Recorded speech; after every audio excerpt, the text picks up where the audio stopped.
So welcome back to our last panel on critical thinking, which I think somehow makes very much sense from where we come from. The last, yeah.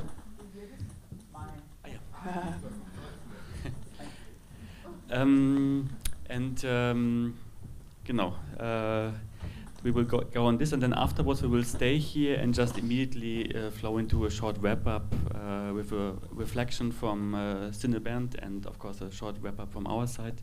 So just stay here after the panel. And now I give the word to Meryl, introducing the panel. Yes. Hi everyone, welcome back. Just very shortly to say a bit about how we're going to have this last conversation, just so we know.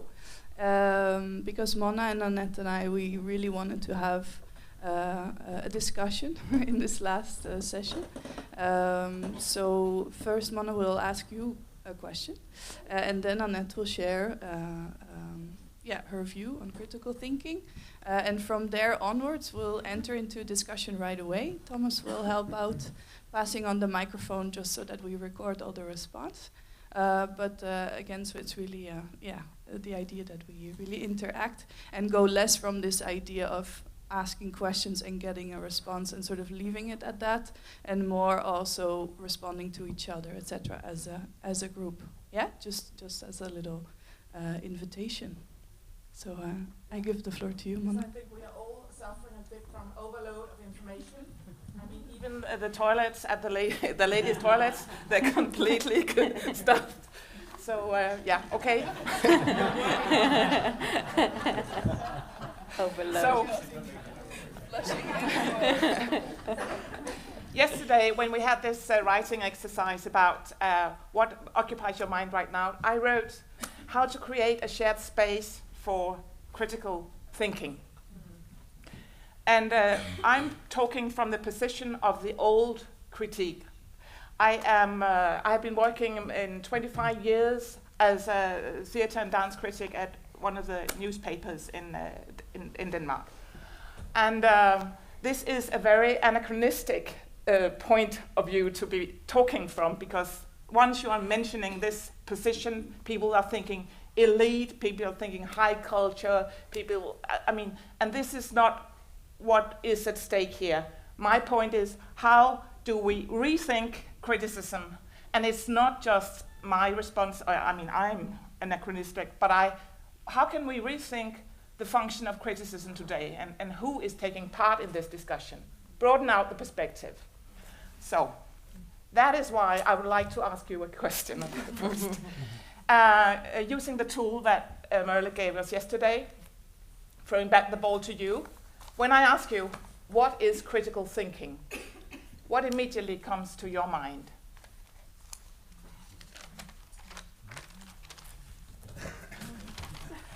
I mean, if silence. If you Also speak loud enough, I can also. Do you just want popcorns? Popcorn. Yeah, popcorn. Okay, popcorn. so we don't need Yes. the mic. Yeah, just popcorn. Associations. Exchange different perspectives. I'll repeat it so that we have it on on audio. Analysis. Urgency. Questioning. Challenging and clarification. Frankfurt. I heard another one, but communication. Reflection. Theatre laboratory. One more time. Record. Theatre laboratory. Conceptualization. Conceptualization. Stating, conceptualizing. Yeah, something like that. Agendas. Yeah. Agendas. Common ground of discussion, debate. Common ground of discussion and debate. Mm-hmm. Devil's advocate. Devil's advocate. Taste. Taste. I'm also thinking Judging. Mm-hmm. Yeah. Distance and proximity. Distance and proximity and Parameters. new parameters. First line of critic. Gap and the first line of critic. Mm-hmm. Theorizing practice. Theorizing practice, yes. Improving. Starting trouble. Contextualizing. Convergent and divergent. Mm-hmm. Mm-hmm. That's a lot, and I was so happy. No, none of you said destructive, negative. But my point is just, and then I'll hand over the word to Annette. my point is that we have to see this as a shared responsibility. And up to now, it has been like different camps using critical thinking.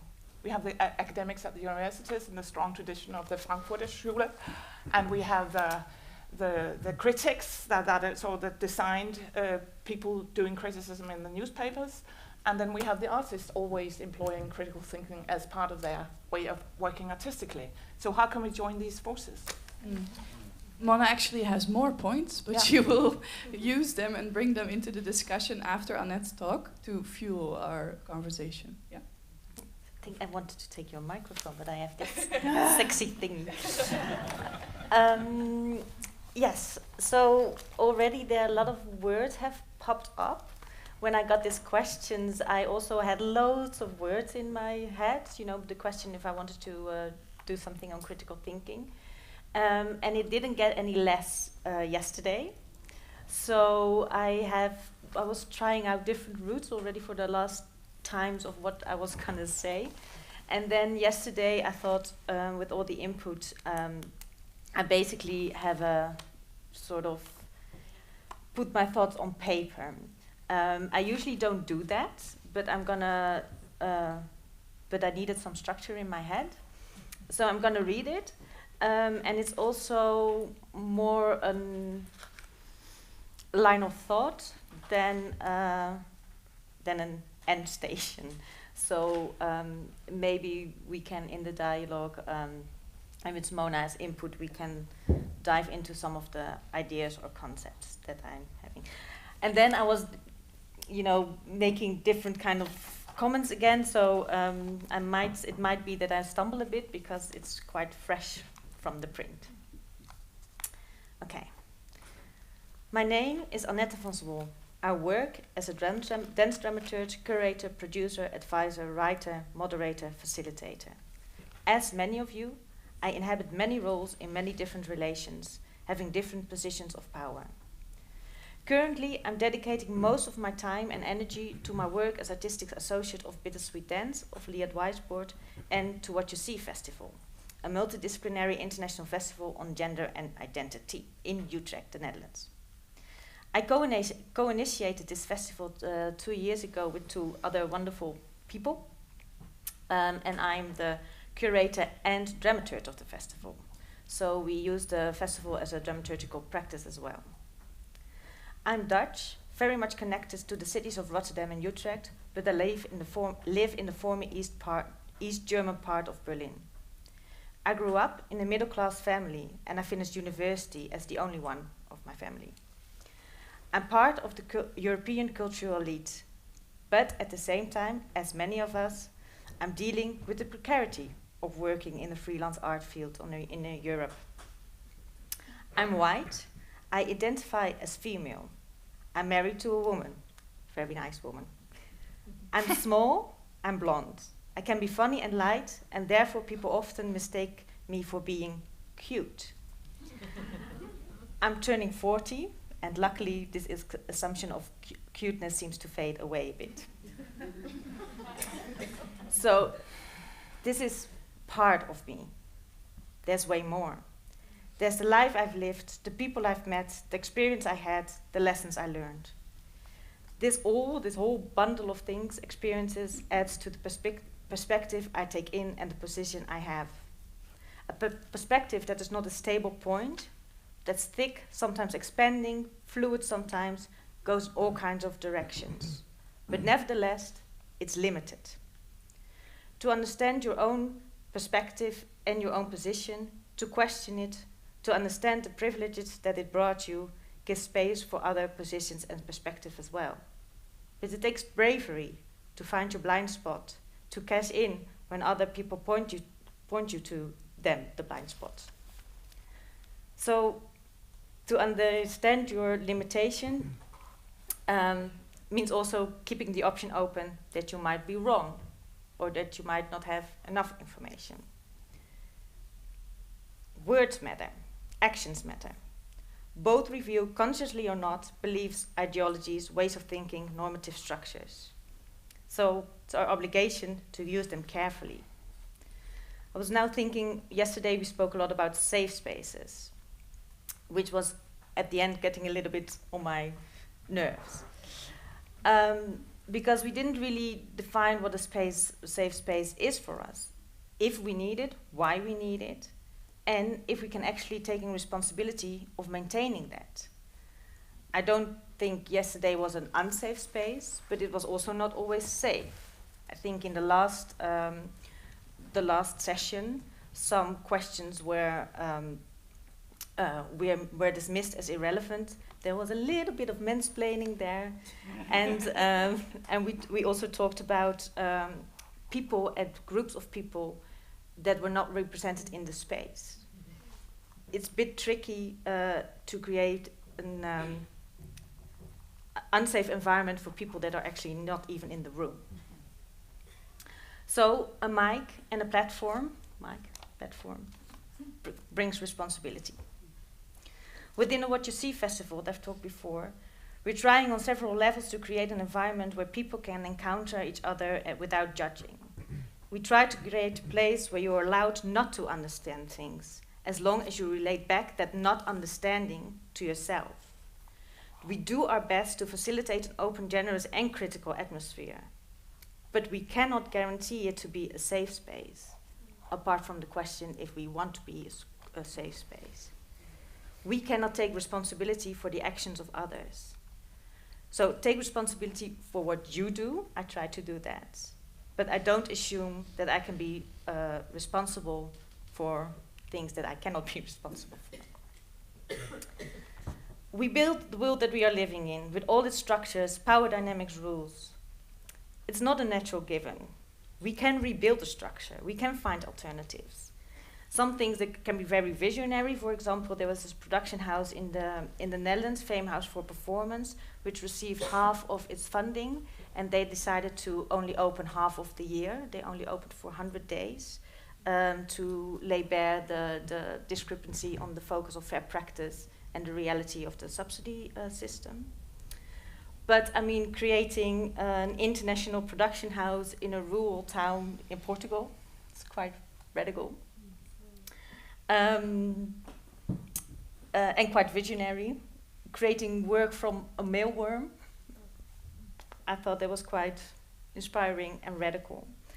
But it doesn't always have to be radical. It can be small, but impactful, because it reveals sort of structures of how we normally do. For example, Fabio's proposal to redo the publicity text after the performance. Or Merel's invitation to really look at the words that we use. Those kind of alternative ways of looking to the world.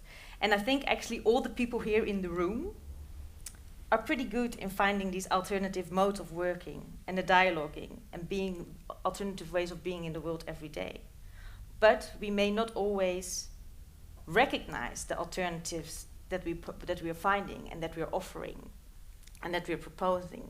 So how to own them and make them visible and implement them as a practice, because I think we need those alternatives, structures visible. Critical thinking is all above and all way more, as you know, the list of words shown. It's an embodied practice in which not only the brains are involved, but your physical and emotional actions and reactions as well. It's also a practice that can easily be misused to create other hierarchies again. For example, who is woke and who is not? Who is taking more responsibility? Who is not? Who is allowed to give criticism in which context and who is not? So being critical of the critical thinking is part of the game and therefore a never-ending story. But I think taking your own position and your perspective to account, that also brings so if you sort of understand, I wrote it wrongly. If you connect to your own position and your own perspective and what that brings to you and what it lacks, it also creates a space for empathy and generosity.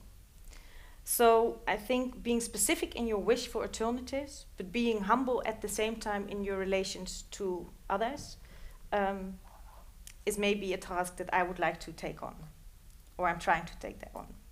It's not always easy, but it's interesting, and I think everyone here in the room is very capable of doing that and is probably already doing that. Thank you. I have a...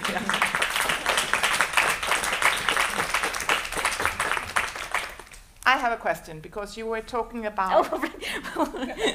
Great. Yeah, safe spaces, and you are a little worried about that term. I would also like to challenge that notion of the safe space, because that could also be a way of, the artists are put in as an endangered species, they're put in several more protective bubbles, and so that is how somehow they're being seen by society at the moment as someone outsiders. Do we really need these artists? But should you take that on and say, okay, we go into hiding or we go into the safe spaces? I'm just, questioning this. But then you yourself said when your way of working, you also created a sort of safe space and to avoid judgment. So how do you allow entering critical thinking without it being felt in this safe space as judgment? I need to answer that. I was like, can I give someone else that question? No, because it's a good question. Well, you call yourself a dramaturg. I think, it's a good answer, and I think a dramaturgical. No, but it's true. It's a dramaturgical attitude can help in that, in terms of, I think what I meant with I think judgment and critical, but maybe others have also ideas about that, are maybe doesn't always have to be the same thing. So you can be, it's a bit like you can be critical on the content, which can also mean, critical can also mean curious, or, that you understand that you don't understand things and you want information to be able to judge. So it's gaining enough information to be able to judge at one point, if judgment is needed, or creating your own thoughts or opinions or something.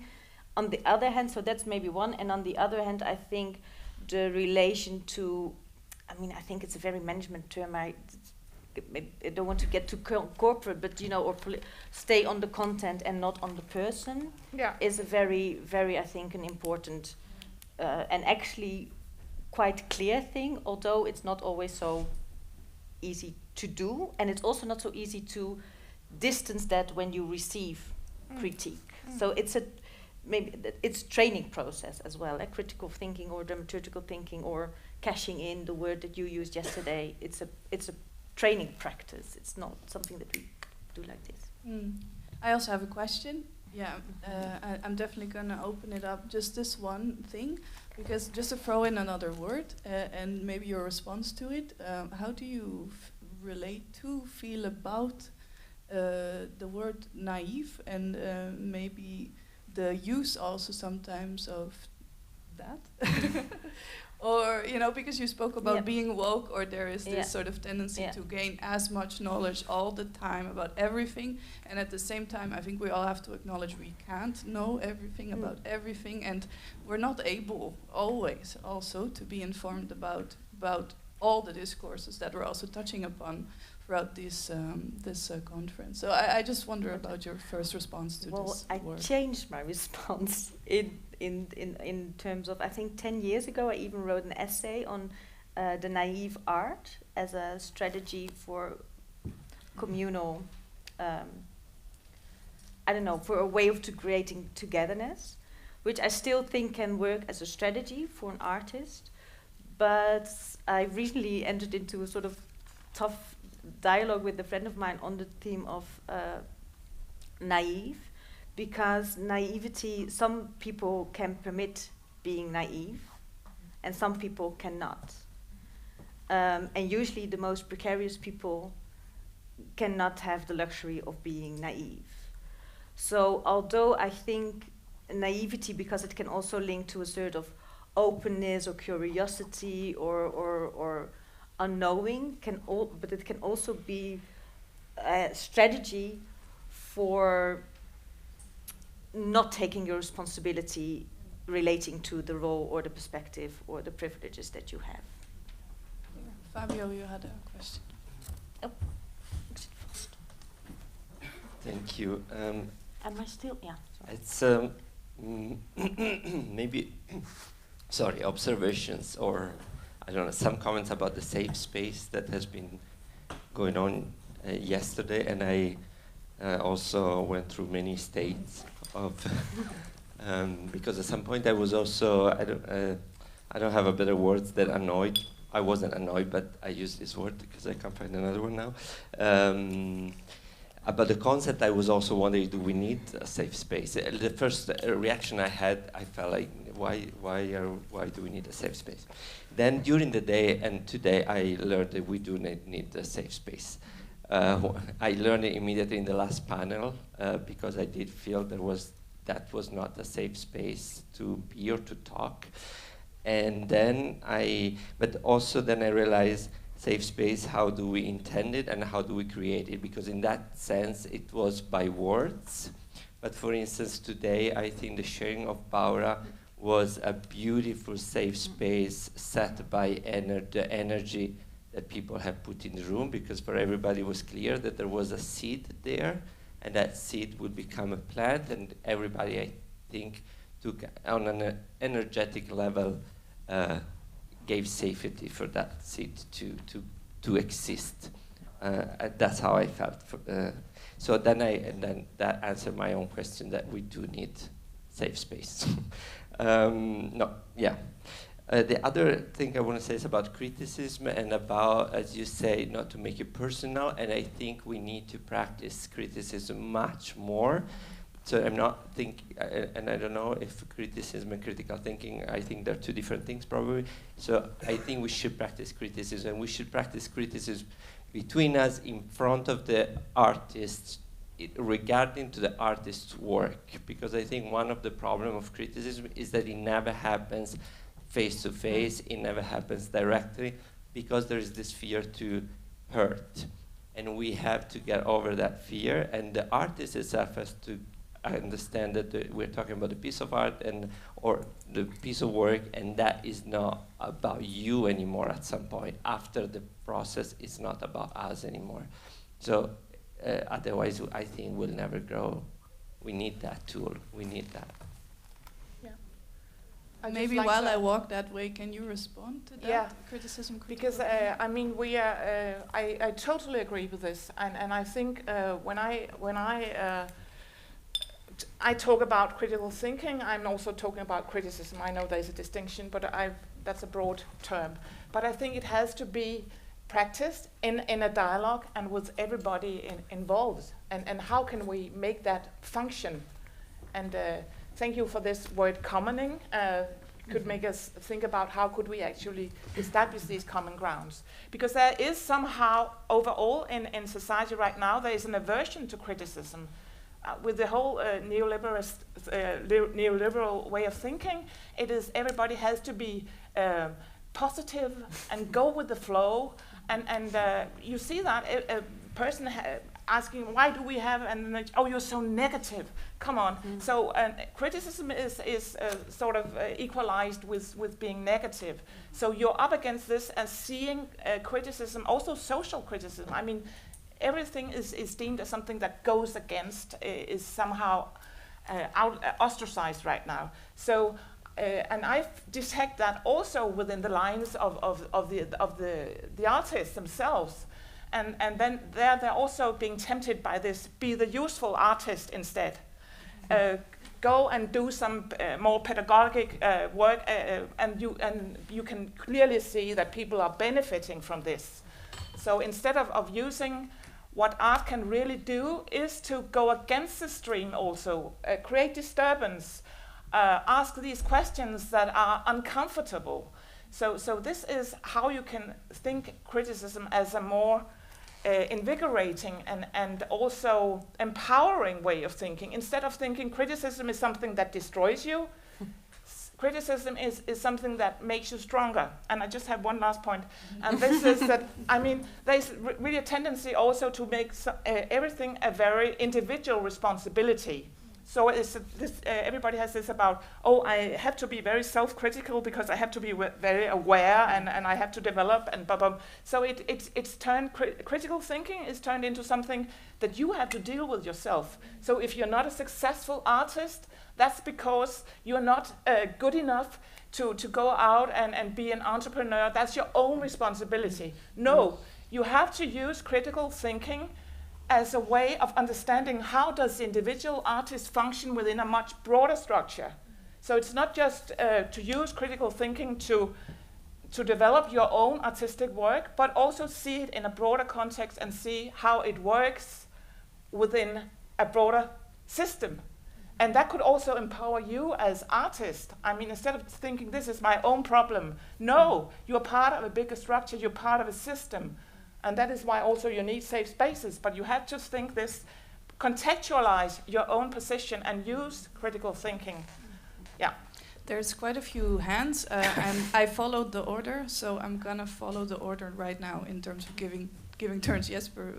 Thank you, Monna. That was very good. I will speak about safe spaces because it's not a very good term, really, because it sounds like it's a hole that we seek and try to hide in. But safe space, or I could say, the space where we need criticism and critical thinking is where it's not confrontational. Because the confrontational is stopping, and the judgment also is kind of, you give a sentence to somebody 5 years in the working mines because you had a bad show or something like that. So the space where the curiosity leads towards very personal questions or questioning and comes from a need of using empathy to reach each other.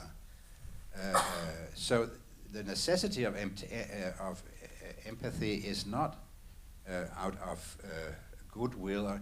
It's a tool. It's a tool where you understand somebody else because it means something to you. So being critical is also demanding news from the other or from the others. So in that kind of community, you can have a critical discourse. And I think that, but it's also intimidating because if you create a platform where you can have this critical exchange, the ones who needs to see confrontism or confrontational behavior feels left out. So it's not. It should be inviting, but could be also intimidating. And you mentioned the neoliberalism, which is another order. It's another scheme where you have, this is how you behave in relation to money and market, and you can't behave otherwise. So that is something we, of course, have to fight because it's not a society, it's a system. Thank you. Just gonna pass it on to you. It's just, again, safe space. I just want to maybe try to say another word, which could be trust. And then maybe also distinguish between safe when you're doing art, like working together in this unknown, you don't know where you are going. I think trust is a very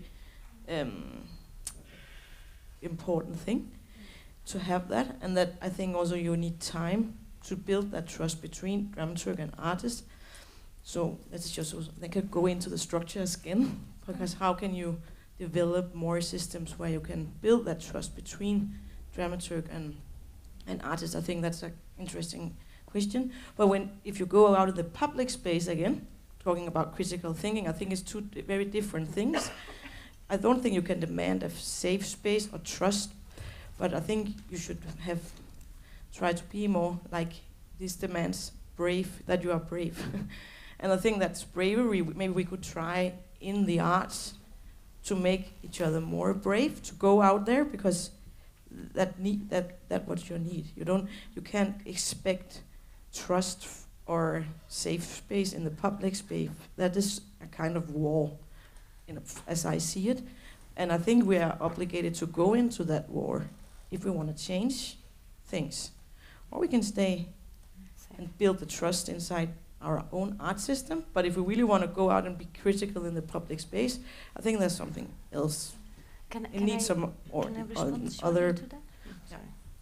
Definitely. No, because I was thinking, indeed, in public space, it's a very different thing, and also some people are way less safe in public space than other people. So I think that's a very good mention, and I think if we, and also that comes, but it's very systematic, so it gets very big, but it comes from the system that we built as a neoliberalist system, the focus in individuality, the normative structures that we have, which indeed I think it's nice if we sort of start to put them down here, and then maybe hopefully we can implement them also in public spaces. Maybe as a slight meta comment from the moderator, there's a few voices that I haven't heard yet at all through the microphone over these last meetings, encounters.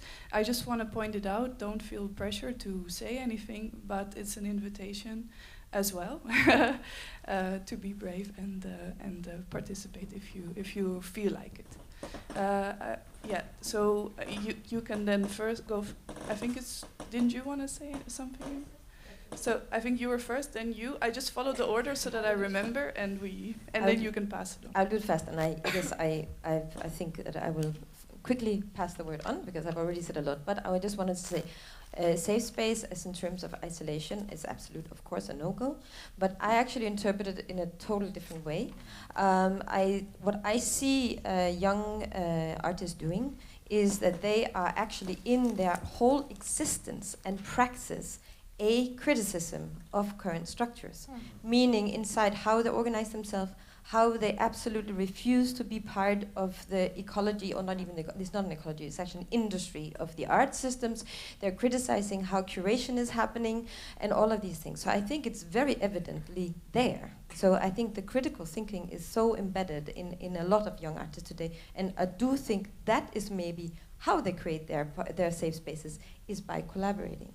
I quite agree. I just wanted to expand. And the not so young artists. No, also the not so. But I think it's true. Yeah, it's coming, but yeah. Just try to do this very short.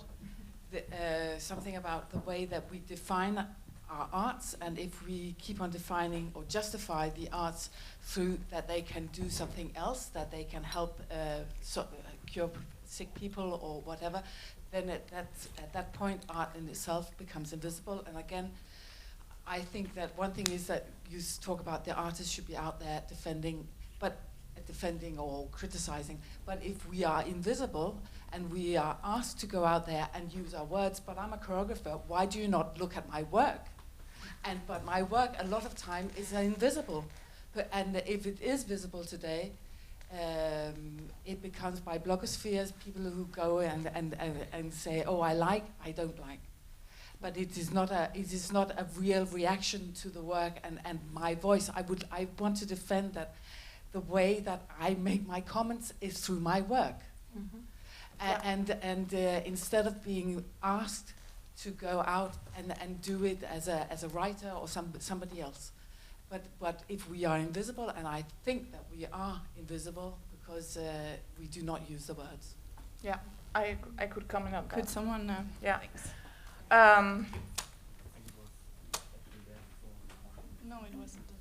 The artworks and the artists, I mean, I feel they are stimulating my way of thinking and clarifying, offering me other perspectives. So that is part of the dialogue. What I'm just pointing out that we are sort of also in this gap that you were mentioning. So we really have to join forces to communicate what is actually happening in the arts right now, because it's a very blurred picture. If we want to reach the other, if we want to reach the audience, because there is a huge transformation of our cultural society, and it's no longer the old Bildungskultur, the old educational culture. I can no longer work from this as a critic. I have to look at a much broader perspective, including ethical questions. So, and that, I mean, everybody has, again, different camps. We have to join forces in order to be better to communicate what is actually happening. We have to find new words and new concepts, and in order to try to bridge this gap. Because if you just think about the kinds of dance that you have been witnessing these days, going from the Nutcracker to today, so many different ways of using the body. I mean, and then you look at the broader picture, what else is going on as dance? You really have, the audience is totally confused. How can we understand this? I mean, everything is dance. I would even, as also non-dance is also a kind of dance. But how can you communicate this? So I really think it's and that is where I think we should go out and fight to try to give people a better clarify the picture. What is this, and what can it actually do for society, instead of just being, sugarcoating some unpleasant social problems we have, so we make a little collaborative work. So, I mean, what can art really do? How can art make a difference in this perspective? And we have to explain this by doing works, by using our words. But I mean, yeah. Can I add to that? Yeah. No, because I was talking about finding alternatives, and I think that's why I am so, art loving and also dance loving, because I think the body contains it. I think a lot of the works that I've seen or that I've encountered have given me alternative views on the world and on my own perspective in that. So through the art, which is also ephemeral, thank you. I see that. So it gave me space. So I think without seeing what I've seen or being in the art world, I would not be thinking as I am now. So I think it's not. Yeah. So that's what I just want to say. Make your art. I mean, and hopefully, there needs to be strategies to find their way outside. But I mean, the artist's job is to make art. Okay. We jump to you, Marije. Yes. Wow, I feel like a lot. But it's actually still in this line that you were on. I think you said we need new words, and in a sense, I think we have a lot of great new words, and they're very promising, and we are starting to taste them, what they mean. As someone who have given me a lot of new words was Donna Haraway, who said, "Stay with the trouble," and this has been super important for me and for this group, cross-pollination, that we work. That we understand that this criticalness have a lot to do with the attitude and the doings with which you approach these nodes of very complicated threads that are coming together, and staying with it, it really asks for a specific way of being and doing. She says also, with which thoughts do you think the thoughts? Which I thought was very deep, and you can. It really matters, and you can kind of broaden that out also to with which actions or attitudes do you approach this thinking, the thoughts.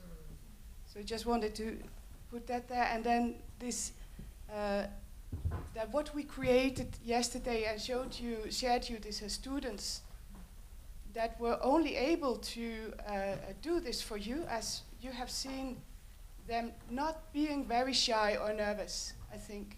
As they are not performers and they have been doing something very new to them. And this to me was a very beautiful practical experience of a safe space, which did not mean there was no risk, which did not mean there was no kind of real challenge to meet your eyes and to meet your presence from that inside space and kind of keep the critical thinking that was in the practice alive. This was a kind of our struggle at that moment, to not let it become a reenactment of the critical thinking, but to really be in there. And I think the presence, and I'm really not sure how it was created. There was something in the eyes. There was something in the setup. Anyways, that was there. And this last thing, last thing from Donna Haraway, because I think it really goes to this critical thinking also, is the becoming with, this understanding that you are not in an arena with your ready-made weapons of choice, your thoughts that are, honed and sharpened, but you trust. I love that word. You trust that in this staying with the trouble, in this thing, that you will become with together. You will grow the trouble or the argument or your path through it, your personal path through this together. Just, I just want to check with you. How much time is left? Because I have 3 more. Okay, cool. So I go to you first. There was also and then Pia. It's there, and then it's there, and then it's you. And Pia has, for a long time ago. Yeah. Oh, sorry, I didn't see you. Okay. Okay. But also in the back. Yeah. Several thoughts and questions that that came out. First of all, why is thinking the question and more dialogue, practice, critical communion, critical relationships in the practice that we have? I mean, we are. I think this conference is an example of how we, and of course it's about dramaturgy, but we cannot afford to disembody dramaturgy of dance. We cannot afford to disembody criticism and leave it as thinking. We cannot afford to have this dialogue as there's the thinking part and there's the acting part. And I really think that as society becomes really disembodied with technology and with this kind of separation of society into kind of people connected to machines, and kind of we need to ask, how can we as artists of space and body in space and time, how can we challenge that? How can we use that? How can we join and change it from within? And connected to the questions of power and of hierarchy, it really made me think. I used to be in an institutional position of power, not anymore, by choice, and I can recognize the places where I was challenged, and how I really needed actually the collaboration of the people who were actually I could say I was their superior, right, in this hierarchy as director of the school, you know, I was trapped also in this structure, and in a way in this dialogue we need to I feel that it is through our bodies, not through thinking, that it is through throwing those words into the body, into the space, and not staying in the words, because the words will always be defined in a sense. And once we are moving together, once we are sharing a space, once we say, I allow you to work with me, right? And please allow me to work with you. Work. You know, a discussion is of course important, but I think it's not the core of the art here. Have you heard of the thinking body? Yes. I remember when I was young and I was going to write my dissertation, and I was doing some dance work at the French Institute in Copenhagen, and we were middle of an exercise, and I just realized, oh, dance is the thinking body. So, and this was like a revelation, and it started me off. But I'm of course, when I'm talking about critical thinking. I'm also talking about dancing as a way of critical thinking. So I'm just talking about how to eliminate all this hierarchical thinking that somebody who is in my position, mostly writing and using my head, how can I be in dialogue with Helle, who is dancing, and to avoid this, we are both exchanging perspectives of how to think critically about dance. So that was just. I'm moving on to you in the back. Yeah, I think Pia was maybe first. I'm sorry, I will come to Pia, but we haven't heard you yet at all. So I was thinking maybe I give you the mic, and then I come to you and to. I just started thinking about, okay, so it's great talking about how we should start thinking critically, helping each other in this kind of sense as artists. I'm just starting to think in this context of contextualizing and curating for audiences, talking about what is a broader audience, what kind of people are we reaching, and so on.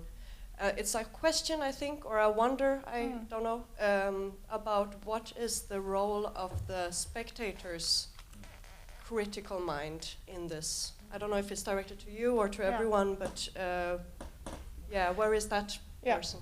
I think that is an integral part of it. We have to think how to make this function. And I think that is still the question of the gap that we haven't quite figured out how to make that work actually. But I can just give you an example as, for instance, if I was going to be a critic of the old school and watching this Nutcracker the other day, I could use my my aesthetic criteria from the old times and say, well, this is no good because blah, blah, blah. But this doesn't work anymore. Now I have to look at what is actually happening here. I can see that there's a very clear division in the audience, and some people are really connecting and relating to this and finding it very obviously a good thing in their lives. And others are more like this. So I have to broaden the context from the old aesthetic. I have to broaden the context, see how is this exchange going on? How is this feedback loop that Erika Fischer-Licht is talking? How is this functioning actually? And I have to look at the perspective of this house, this institution. What is its profile? What is its actual obligation? What is it furthering? What kind of and what is necessary at the time? I have to broaden this perspective.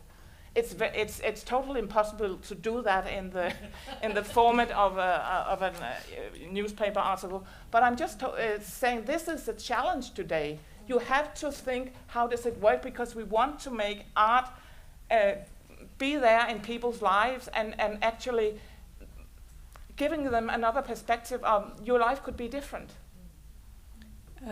While I ask you to pass down the microphone, I would like to just add to that. I do a lot of conversations with audience, and I feel that I try to recreate the aftertalk format, like the traditional interview, because I feel there's such a huge, what you also touch upon, such a huge, still an idea of how to understand it or how to look at it. And it's almost as if people need, again, a new sort of permission that every way of looking at it is also valid. And I feel like as a dramaturg I'm very busy with this, and if later I can also be a bit more concrete about it. But now it's time to jump to the piece. Actually, it's a bit of a throwback because it was a thought I had in relation to the safe room. But somehow it again relates a little bit what you said just now. So the safe room for me, it's an expression from psychiatry that was used for therapy with autistic people when you're in a place where there's no information. Yeah? So that because all the information for an autistic person is threatening, so there was that set up of a therapeutic room where no information is. And maybe in that sense the safe room also in our context could be seen in that way. You know, this kind of capacity of reset when you said you have to forget about all what you were your culture in criticism to be able to start new in a new ecosystem of creation. And that was my thought in it. I checked the time. There's 3 more hands that I know of. Yeah. So I'm just gonna finish that, and then I think we have to already slowly start wrapping. I just want to a very brief commentary to using the X term. And there's like some voices haven't But I been- say, they have Tim, some time. I just wanted to emphasize, you said ecosystem, and Peter had the very important word today, talking about acupuncture, because that was also my idea of giving a new word to how to think this critical thinking, critical acupuncture. So. That's a good one, and I'm taking us back, trying to make this really short, to when you brought in Haraway. I've been having the good luck of working with another grand lady in anthropology, Annette, and she works very much with, of course, the becoming, but also observation. Observation as a very important thing of anthropology. And I'm wondering sometimes if we ever talk about something else than ourselves, even when we observe other things. And maybe that is okay, because we have the first body, what it is you call it, Bara? The embodied, the felt sense that we always meet the world through ourselves. I work with all the more than human, all the other creatures in the world. So when you talk about the social cultural practice of dramaturgy, I'm already out in the fields outside from these black boxes and thinking, co-creating, what is performance? How do we interact with the tree? But so I just want to offer this this approach of, without it being very clear what I say, I just want to offer observation, but at the same time also being maybe happy about that we are in the chaos of, if we observe, how do we do that knowing that this idea of objectivity doesn't exist? Just accepting that. I made a mistake. There's 3 more hands from now on, because you also raise your hand, right? I just have to say that we might not be able to cover everyone, because we really have to stop in time, because some people have to leave, catch trains and so on. So please bear with us on that. I'll just be very short. It's just a reflection that I feel there's this central paradox that kind of underlines both the discussions yesterday about audience development or relationality or what we want to call it in peers talk, and also this debate about critical thinking and commoning and this new liberalistic ideology. Like the central paradox that underlines all of this is like, how do we act and think from a position of equality without assuming that there's no difference between us? Like how, this the whole neoliberal ideology has sort of misunderstood this whole concept of equality, which means that everyone has a right to be an expert on everything. Like it assumes equality of knowledge instead of equality of person. Yeah. Which is sort of challenging research, challenging criticism, challenging all these things.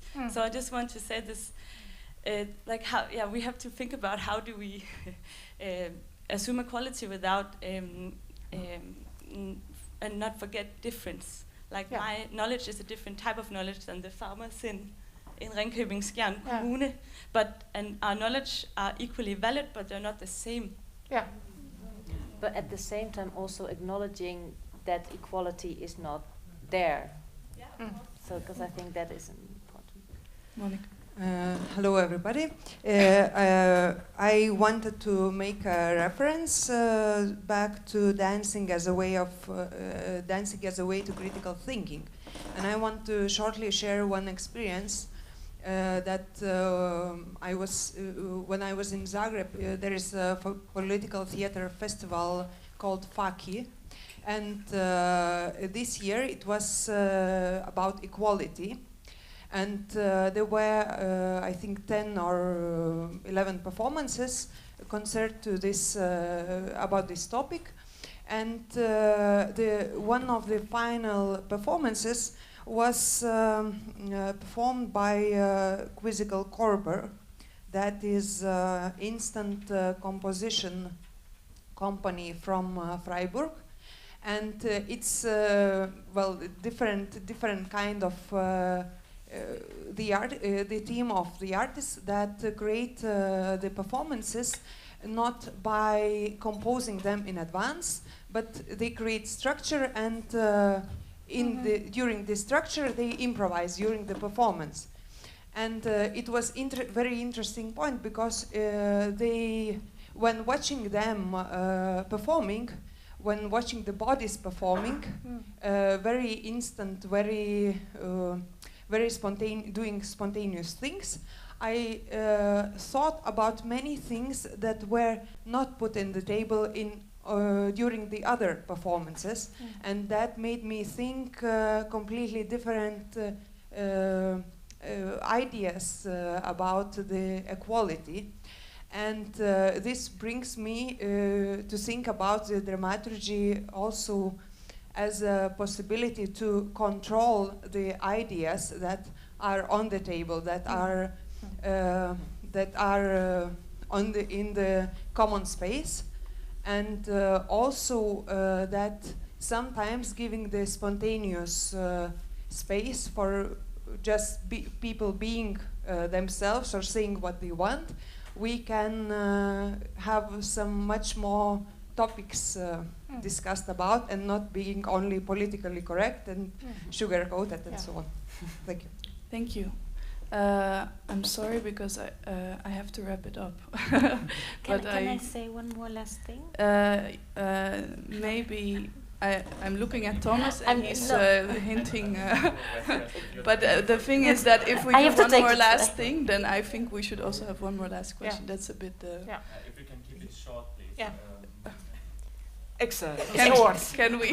It's my train that is going. Concise. Okay, then we're very short. I think it's important to face the paradox that you were talking about a little later, because if you want to be critical, you also have to define your position. And this is a paradox, because you have to be common, but also individual at the same time, or you have to jump. So that was what we were working with yesterday, with advice for Iraqi women. And we realized, of course, that we didn't know anything about the Iraqi women. So there's a kind of irony. And then we end up with creating a safe space, and the word was, our home is a war zone. And this paradox was central for this workshop, I think. And that's what you have to work with. Yeah. Thank you. So maybe Annette, as a closing comment. Yeah, this actually opens up a lot of things, but I will not go into it. No, I took out this book when we were talking about neoliberalism and stuff like that, so it sort of goes back again. I'm reading, I haven't finished it, but I have to take a train, I'm going. The Queer Art of Failure. And I think this gives, and I'm now thinking of strategies also for the festival to include strategies of failure, of unbecoming, of the collective, which is also, Peter also mentioned, is also actually a very queer notion. And I think for me, it might help and give new strategies of sort of finding alternatives for the neoliberalism we are facing. Thank you, Annette. Thank you, Monna. Thanks, everybody, for your active participation. And I hereby hand it over back to...